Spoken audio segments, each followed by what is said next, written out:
정만수는 새벽 공기를 가르며 밭두렁을 걷고 있었습니다. 손에는 낡은 괭이가 들려 있었고 땅 냄새가 손끝에 스며들었습니다. 오늘도 하루가 이렇게 시작되는구나. 그는 익숙하게 숨을 고르며 하늘을 올려다보았습니다. 구름이 천천히 흘러가고 닭울음이 마을에 번졌습니다. 아침 식탁 위에는 윤정자가 끓여놓은 된장국이 김을 올리고 있었습니다. 만수는 국 한 술을 뜨며 조용히 신문을 펼쳤습니다. 신문 한 귀퉁이에 청년 창업 지원금 확대라는 제목이 눈에 들어왔습니다. 순간 아들 생각이 났습니다. 몇 달째 소식이 없던 정태훈, 사업이 어렵다고 했던 그 말이 귓가에 남았습니다. 점심 무렵 먼 길을 달려온 차 한 대가 마당에 멈췄습니다. 낯선 흰색 외제차였습니다. 마을 사람들은 울타리 너머로 고개를 내밀었습니다. 도시서 아들이 왔나 봐. 수군거림이 퍼졌습니다. 차문이 열리자 수척한 얼굴에 태운이 내렸습니다. 정장을 입었지만 손끝이 떨리고 구두엔 먼지가 묻어 있었습니다. 아버지 잠깐 이야기 좀 할 수 있을까요? 태운의 목소리는 낮고 조심스러웠습니다. 윤정자는 부엌문을 반쯤 열고 얼굴을 내밀었습니다. 만수는 의자를 돌려 앉으며 그래, 밥은 먹었니? 하고 물었습니다. 그러나 태우는 고개를 저으며 서류가 든 가방을 꺼냈습니다. 종이 여러 장이 책상 위로 흩어졌습니다. 사업이 좀 막혔습니다. 잠깐만 도와주시면 됩니다. 태우는 서류를 정리하며 눈을 피했습니다. 만수는 잠시 말을 잃었습니다. 손끝이 신문 잉크로 얼룩져 있었습니다. 윤정자는 불안한 눈으로 두 사람을 번갈아 보았습니다.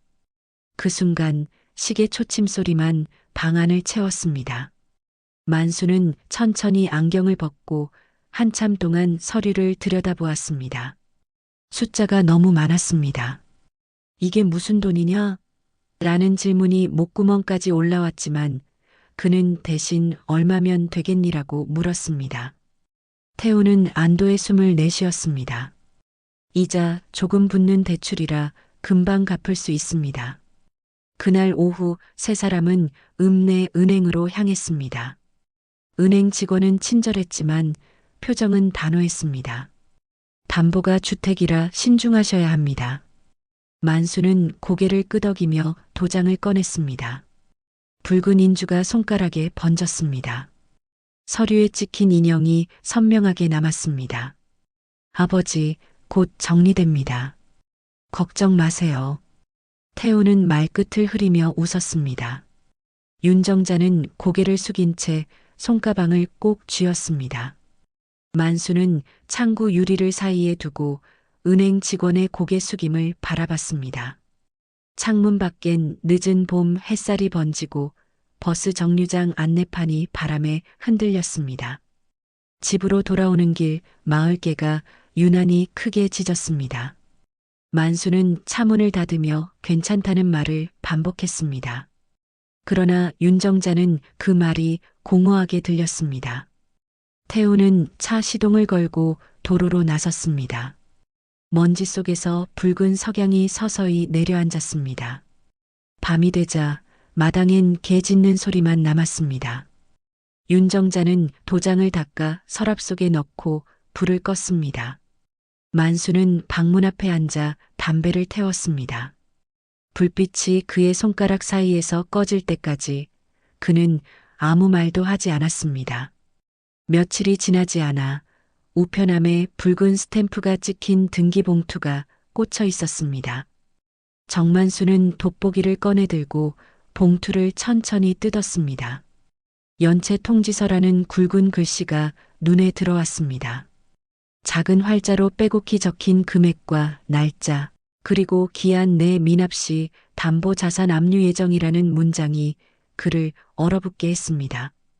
만수는 이내 전화기를 들고 아들의 번호를 눌렀습니다. 태훈아, 이게 무슨 서류냐?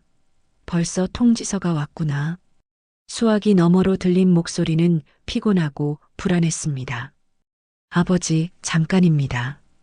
이번 주에 투자금이 들어오면 다 해결됩니다. 짧은 대화가 끝나자 집안엔 정적이 흘렀습니다. 윤정자는 옆방에서 그 통화 내용을 들으며 가슴을 쓸어내렸습니다. 그날 오후 마을 이장이 집 앞을 지나가다 그 서류를 보고 잠시 멈춰 섰습니다. 만수 어르신, 이거 은행에서 보내온 거면 신중하셔야 합니다. 요즘 변동금리가 많이 올랐다네요. 만수는 무심하게 웃어 보였지만 손끝이 종이를 꼭 쥐고 있었습니다. 윤정자는 그런 남편을 바라보다가 주방으로 들어가 약통을 꺼냈습니다. 심장약이라 적힌 라벨이 손끝에서 떨렸습니다. 저녁 무렵 윤정자는 전화선을 뽑아버렸습니다. 낯선 번호로 걸려오는 전화가 하루에도 수십 번이었기 때문입니다. 채무자 본인 되십니까? 라는 첫마디가 이제는 공포처럼 다가왔습니다. 만수는 라디오를 켜놓고 밥상을 받았지만 숟가락이 손에 잡히지 않았습니다. 방 안에 울려 퍼지는 트로트의 느린 박자가 그날따라 무겁게 들렸습니다. 며칠 뒤 은행 직원이 집을 찾아왔습니다. 정장을 차려입은 젊은 직원이 태블릿을 들고 사진을 찍기 시작했습니다. 압류 절차 전에 실태 확인입니다. 혹시 가족이 다른 담보를 제공할 계획은 없으신가요? 만수는 아무 말 없이 고개만 저었습니다. 윤정자는 그 모습을 보며 손수건으로 눈가를 가렸습니다. 이웃 최 씨가 찾아와 위로를 건넸지만 만수는 웃지 못했습니다. 젊은 사람들 일은 그렇게도 변덕스럽다지요. 그 말조차 위로가 되지 않았습니다. 그날 밤 만수는 장롱 속에서 낡은 통장을 꺼내 보았습니다. 적힌 잔액은 몇 장의 지폐보다도 얇아 보였습니다. 다음 날 아침 태훈에게서 문자가 왔습니다. 아버지, 조금만 기다려주세요. 이번이 진짜 마지막입니다. 만수는 답장을 쓰려다 이내 휴대폰을 내려놓았습니다. 창문을 열자 서늘한 바람이 얼굴을 스쳤습니다. 그는 낮게 중얼거렸습니다. 그래, 아비가 믿어야지. 그러나 그 믿음 뒤편에는 묘한 불안이 자라나고 있었습니다. 논둑을 바라보던 만수의 눈빛이 흔들렸습니다. 풀잎이 바람에 쓰러지듯 그의 마음도 서서히 기울고 있었습니다. 서울 외곽의 좁은 사무실, 정태호는 컴퓨터 모니터 앞에서 멍하니 앉아 있었습니다. 화면에는 투자 계약 취소 통보라는 메일이 깜빡이고 있었죠. 그는 마른 침을 삼키며 한 손으로 머리를 감쌌습니다. 책상 위엔 결제 대금 청구서와 독촉장이 쌓여 있었습니다. 휴대폰이 울렸습니다. 사채업자 장필도의 이름이 화면에 떴습니다. 정 사장, 내일까지 입금 안 되면 회사 문 닫습니다. 낮게 깔린 목소리가 스피커를 타고 흘러나왔습니다. 태우는 아무 말 없이 통화를 끊고 의자에 몸을 던졌습니다. 천장 형광등이 깜빡거렸고 허공에서 먼지가 떠다녔습니다. 잠시 후 문이 열리고 장필도가 직접 들어왔습니다. 방법이 없진 않아요. 아버지 명의로 한 번 더 대출 받으면 됩니다. 그 말에 태훈의 눈동자가 흔들렸습니다. 그건 안 됩니다. 이미 담보로 잡혀 있어요. 장필도는 비웃으며 도장을 흉내낸 플라스틱 틀을 내밀었습니다. 흔적 안 남습니다. 도장만 있으면 돈 나옵니다. 태우는 잠시 망설이다 서랍을 열었습니다. 거기엔 아버지의 인감 도장이 들어 있었습니다. 며칠 전 은행 업무를 도와드릴 때 가져온 채 돌려드리지 못한 도장이었습니다. 손이 떨렸습니다. 이거 한 번만, 진짜 한 번만 태우는 스스로를 설득하듯 중얼거렸습니다. 밤새도록 그는 인쇄기 앞에서 서류를 준비했습니다. 도장을 찍는 순간 붉은 인주가 종이 위에 번졌습니다. 그 작은 소리가 심장 박동처럼 귓가에 울렸습니다. 서류가 팩스로 넘어가는 소리, 프린터가 돌아가는 소리, 그 모든 것이 죄의 증거가 되어 쌓였습니다. 밖에서는 빗소리가 점점 거세졌습니다. 다음 날 아침 정만수의 휴대폰에 대출 승인 문자가 도착했습니다. 만수는 잠결에 휴대폰을 확인하다가 이내 눈을 크게 떴습니다. 승인 금액 1억 2천만 원, 대부업체 유주태신캐피탈. 그는 통장을 꺼내 금액을 대조해 봤지만 어떤 서류에도 서명한 적이 없었습니다. 심장이 요동쳤습니다. 윤정자는 거래 내역서를 보고 얼굴이 하얗게 질렸습니다. 이게 뭐예요? 여보, 우리가 또 대출을 받았나요? 만수는 대답하지 못하고 의자에 주저앉았습니다. 손끝이 푸석하게 떨렸습니다. 그럴 리가 없지. 도장은 내가. 그날 저녁 그는 집 앞 평상에 앉아 한참을 하늘만 바라봤습니다. 해가 져도 몸을 움직이지 못했습니다. 그 순간 가슴이 서늘하게 조여들며 숨이 막혔습니다. 윤정자는 비명을 지르며 구급차를 불렀습니다. 사이렌 소리가 들판을 가르며 멀리 퍼져나갔습니다. 병원 응급실에서 의사는 심근경색입니다라고 단호하게 말했습니다. 만수는 산소 마스크 너머로 흐릿하게 천장을 보았습니다. 그의 곁에는 윤정자의 울음소리가 메아리처럼 들렸습니다. 그리고 소나기에는 찢겨진 종이 한 장이 구겨져 있었습니다.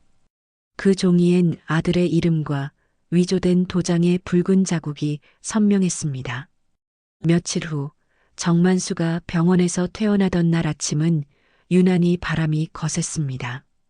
그는 버스 창밖으로 스쳐 지나가는 논두렁을 멍하니 바라봤습니다. 손에는 여전히 링 자국이 남아 있었고 손등엔 푸른 멍이 퍼져 있었습니다. 집 앞에 도착하자 대문에 붙은 붉은 종이가 눈에 들어왔습니다. 압류재산 무단 훼손 시 처벌. 만수는 걸음을 멈췄습니다.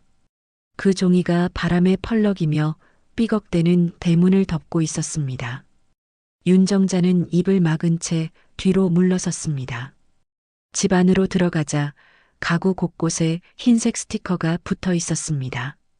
자산평가 완료라는 문구가 그들의 생활을 숫자로 바꿔놓고 있었습니다. 그날 오후 흰 승합차 한 대가 골목으로 들어왔습니다. 정장을 입은 남자 셋이 내려와 집 둘레를 돌며 사진을 찍었습니다. 법원 경매 준비 절차입니다. 협조 부탁드립니다.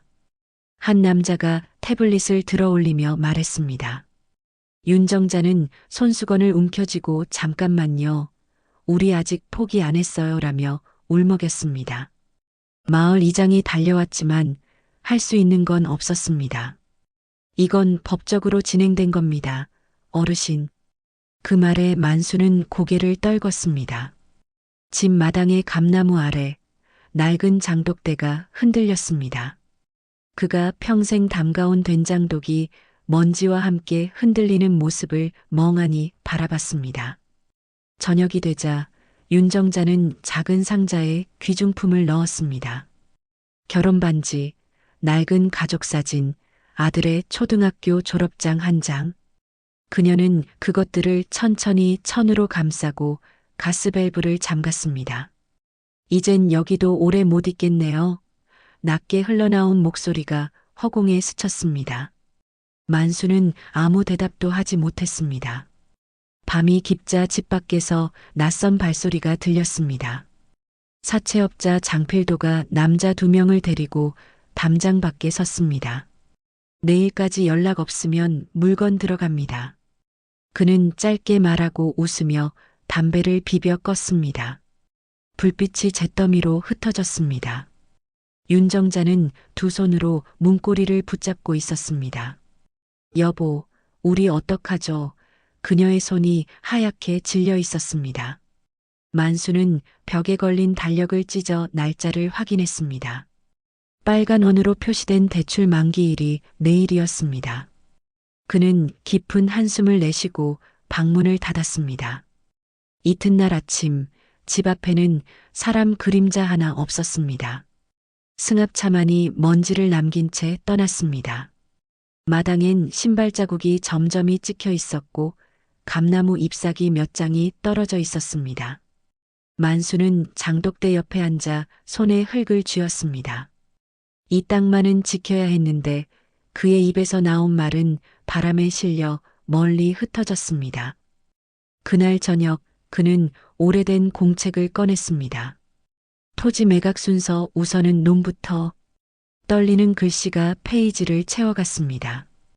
윤정자는 그 옆에서 조용히 손을 모았습니다. 창밖으로는 노을이 붉게 번지며 대문이 붉은 딱지와 똑같은 색으로 집을 물들였습니다. 병원 복도 끝에서 기계음이 일정하게 울리고 있었습니다. 윤정자는 산소호흡기에 의지한 채 눈을 감고 있었습니다. 정만수는 의자에 앉아 아내의 손을 잡은 채 말없이 시간을 세었습니다. 그 손은 차가웠고 손등의 주름 사이로 희미한 혈관이 비쳐 보였습니다. 의사는 천천히 고개를 저으며 가족분, 준비를 하셔야 합니다라고 말했습니다. 장례식은 이틀 뒤 마을회관 옆 작은 장례식장에서 치러졌습니다. 흰 국화가 가득한 빈소 앞에서 만수는 무표정한 얼굴로 서 있었습니다. 조문객들이 속삭였지만 그의 귀에는 아무것도 들리지 않았습니다. 그래도 아들은 와야 하는데 누군가가 말하자 만수의 눈빛이 잠시 흔들렸습니다. 하지만 태우는 끝내 나타나지 않았습니다. 밤이 되자 비가 내리기 시작했습니다. 빈소 천막 위로 빗물이 떨어져 철썩이는 소리가 이어졌습니다. 만수는 조용히 영정 앞에 앉았습니다. 사진 속 윤정자는 환하게 웃고 있었고 그 웃음이 오히려 더 아프게 느껴졌습니다. 그는 손에 향을 쥔 채 천천히 불을 붙였습니다. 여보, 내가 지켜준다 했는데. 그의 목소리는 떨렸지만 눈물은 나오지 않았습니다.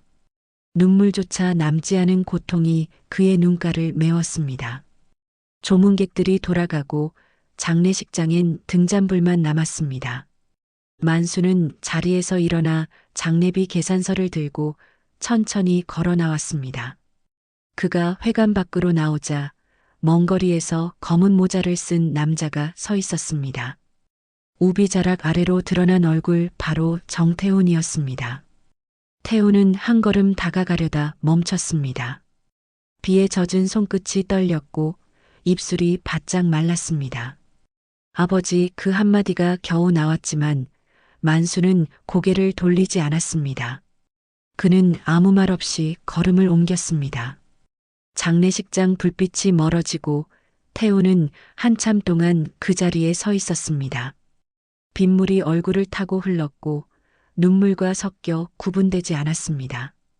그는 결국 등을 돌리고 어둠 속으로 사라졌습니다. 남은 건 젖은 발자국 몇 개뿐이었습니다. 다음 날 아침 만수는 아내의 유품을 정리했습니다. 낡은 서랍 속에서 윤정자의 일기장이 나왔습니다. 페이지 한가운데엔 단정한 글씨로 이렇게 적혀 있었습니다. 당신은 늘 믿었죠. 그래서 아팠어요. 그래도 고맙습니다. 만수는 그 문장을 오래 바라보다가 조용히 책을 덮었습니다. 그는 논매던 시절 쓰던 모자를 꺼내 들었습니다. 그리고 장롱 위에 놓인 토지 매매 계약서를 꺼내 다시 확인했습니다. 매각대금 5천만 원, 즉시 처리. 만수는 펜을 들고 천천히 이름을 적었습니다. 이젠 나라도 책임져야지. 그가 마지막으로 중얼거렸습니다. 저녁이 되자 그는 낡은 트럭 열쇠를 들고 밖으로 나왔습니다. 마당엔 감잎이 비에 젖어 바닥에 붙어 있었습니다. 그는 시동을 걸고 한참 동안 라이트를 켜둔 채 움직이지 않았습니다. 라디오에서는 오래된 가요가 흘러나오고 있었습니다. 정만수는 깊게 숨을 내쉬며 브레이크에서 발을 뗐습니다. 트럭은 천천히 어둠 속으로 사라졌습니다. 그의 목적지는 경찰서였습니다. 아들을 처벌하기 위해서가 아니라 이제 모든 것을 끝내기 위해서였습니다. 도로 위 가로등 불빛이 점점 희미해졌고 비냄새가 차창 틈으로 스며들었습니다. 그의 눈앞에는 윤정자의 영정사진 속 미소가 다시 떠올랐습니다. 새벽 안개가 짙게 깔린 시내거리, 정만수의 낡은 트럭이 천천히 경찰서 앞에 멈춰 섰습니다. 엔진이 꺼지자마자 조용한 정적이 내려앉았습니다. 그는 손에 쥔 서류 봉투를 꼭 쥐었습니다. 봉투 안에는 아들이 위조한 대출 서류, 그리고 아내의 사망진단서가 들어 있었습니다. 이제는 무겁게 숨을 내쉬는 일조차 버거웠습니다. 문을 열고 경찰서로 들어서자 차가운 바닥의 소음이 발끝으로 전해졌습니다. 데스크 앞에서 젊은 경찰관이 그를 바라보았습니다. 무슨 일로 오셨습니까? 만수는 천천히 고개를 들며 말을 꺼냈습니다. 제 아들 스스로 오기로 했을 겁니다. 오늘이라 했어요. 경찰관은 고개를 갸웃하다가 밖을 힐끗 보았습니다. 그 순간 문이 열리며 초췌한 얼굴에 정태훈이 들어왔습니다. 며칠째 잠을 못 잔 듯 눈밑이 짙게 꺼져 있었고 손목엔 상처 자국이 보였습니다. 두 사람의 시선이 마주쳤습니다. 짧았지만 무겁고 그 사이에 지나온 세월이 고스란히 얹혀 있었습니다. 태우는 입을 열지 못했습니다. 그는 경찰 앞에 서서 낮은 목소리로 말했습니다. 저 자수하러 왔습니다. 형사가 즉시 자리에서 일어나 태훈의 신원을 확인했습니다. 그리고 수갑을 꺼내며 피해자 진술이 필요합니다라고 말했습니다. 만수는 형사의 말을 들은 듯 못 들은 듯 천천히 아들을 바라봤습니다. 태훈의 눈동자는 붉게 충혈되어 있었고 고개를 숙인 채 입술을 깨물었습니다. 형사는 아버님, 진술서를 작성하셔야 합니다. 피해자 서명이 있어야만이라고 말했습니다. 그때 만수가 조용히 말을 끊었습니다. 그건 제 잘못입니다. 아들이 아니라 제가 그 돈을 허락했어요. 순간 사무실 안의 공기가 멈춘 듯 고요해졌습니다. 형사는 놀란 눈으로 만수를 바라보았습니다. 태우는 고개를 들었지만 아무 말도 할 수 없었습니다. 그의 눈가에는 눈물이 맺혔습니다. 만수는 미세하게 미소를 지었지만 그 미소엔 깊은 피로가 섞여 있었습니다. 기자들이 몰려와 카메라 플래시가 번쩍였습니다. 부자가 함께 경찰 출석, 가족 간 사기 사건, 기자들의 외침에 태우는 얼굴을 가렸습니다. 만수는 조용히 그들의 틈을 비집고 나왔습니다. 밖의 공기는 싸늘했고 새벽의 서늘한 냄새가 그의 폐 속으로 스며들었습니다. 버스 정류장 벤치에 앉은 만수는 주머니 속에서 구겨진 종이를 꺼냈습니다. 그건 오래전 태훈이 초등학교 때 그린 그림이었습니다. 아빠랑 엄마랑 나 행복한 집 크레파스로 그려진 세 명의 웃는 얼굴. 만수는 손가락으로 그 그림을 천천히 쓰다듬었습니다. 눈가가 젖었지만 그는 울지 않았습니다. 버스가 도착하자 그는 천천히 일어섰습니다. 햇살이 언뜻 구름 사이로 새어들어와 얼굴을 스쳤습니다. 그래, 이제 됐지 낮게 중얼거리며 봉투를 옆자리에 내려놓았습니다. 버스는 출발했고 창밖으로 경찰서 간판이 작게 멀어졌습니다. 정만수의 시선은 그곳에 오래 머물렀습니다. 마치 세상을 다 놓고 가는 사람처럼요. 법정 안에는 싸늘한 공기가 감돌고 있었습니다. 판사의 목소리가 울려 퍼졌습니다. 피고인 정태훈, 징역 5년을 선고합니다. 그 한마디가 떨어지자 방청석이 조용해졌습니다. 만수는 끝까지 자리에 앉아 아들을 바라보았습니다. 태우는 수의를 입은 채 고개를 숙이고 있었고 손목에는 차가운 수갑이 걸려 있었습니다. 그의 눈빛은 더 이상 도망칠 곳이 없는 사람의 그것이었습니다. 호송 경찰이 그를 이끌고 법정 밖으로 향할 때 만수는 천천히 자리에서 일어섰습니다. 잠시 시선이 스쳤고 그 짧은 눈맞춤에 수십 년의 말이 오간 듯 했습니다. 아버지 태운의 입이 미세하게 움직였지만 소리는 끝내 나오지 않았습니다. 교도소의 시간은 느리게 흘렀습니다. 태우는 매일 새벽 공장동 청소반에 배정되어 바닥을 쓸었습니다. 모래먼지 속에서 구부정한 그의 등 뒤로 햇살이 스며들었습니다. 그는 노동 중 틈틈이 아버지에게 편지를 썼습니다. 아버지, 오늘은 용접일을 배웠습니다. 언젠가 그 손으로 다시 집을 짓고 싶습니다. 편지는 매달 한 번 시골 우체국을 거쳐 만수에게 도착했습니다. 만수는 조그만 월세방에서 그 편지를 한 장씩 꺼내 읽었습니다. 벽에는 낡은 달력이 걸려 있었고 작은 스탠드 불빛 아래에 아들의 글씨가 빛났습니다. 이놈 참 글씨는 여전하구먼. 만수는 미소를 지으며 중얼거렸습니다. 그러나 미소 뒤에는 깊은 주름이 새겨지고 있었습니다. 태우는 수감 생활 동안 작은 변화를 만들어 갔습니다. 교정 프로그램에 참여하며 책을 읽고 종종 기도 시간에 고개를 숙였습니다. 한 성직자가 다가와 당신의 속죄는 이미 시작된 겁니다라고 말했습니다. 그 말에 태우는 오랫동안 눈을 감았습니다. 그의 마음속에서 무겁던 돌 하나가 천천히 굴러 떨어지는 듯 했습니다. 출소한 날 태우는 흐린 하늘 아래에 섰습니다. 손에는 작은 짐가방 하나, 안에는 아버지가 보낸 낡은 셔츠 한 벌이 들어 있었습니다. 그는 곧장 인력사무소로 향했습니다. 건설 현장 노동자로 일하며 받은 첫 월급 봉투를 꺼냈습니다. 봉투 안에는 단정한 손글씨로 써진 메모 한 장이 들어 있었습니다. 아버지께 늦었지만 이제부터는 제 손으로 갚겠습니다. 그는 그 봉투를 우체통에 넣으며 하늘을 올려다봤습니다. 그날 하늘은 유난히 맑았고 흰 구름이 느리게 흘렀습니다.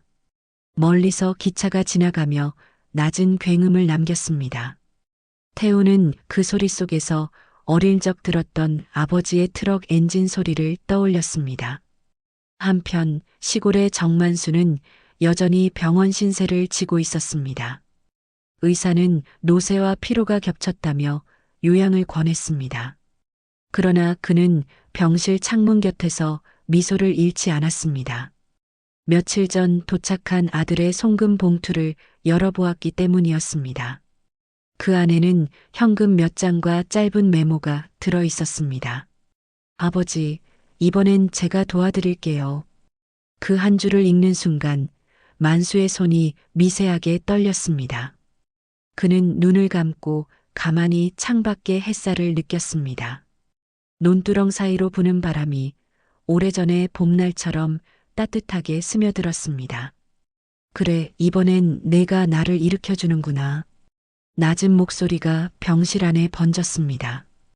봄비가 그친 아침, 정만수는 구청 민원실 문을 천천히 밀고 들어섰습니다. 낡은 모자를 벗자 흰 머리칼이 이마에 흘러내렸습니다. 손에는 구겨진 서류 봉투가 들려 있었고 걸음은 느리지만 단단했습니다. 민원 창구 위에는 희망복지센터 당신의 내일을 돕습니다라는 문구가 붙어 있었습니다.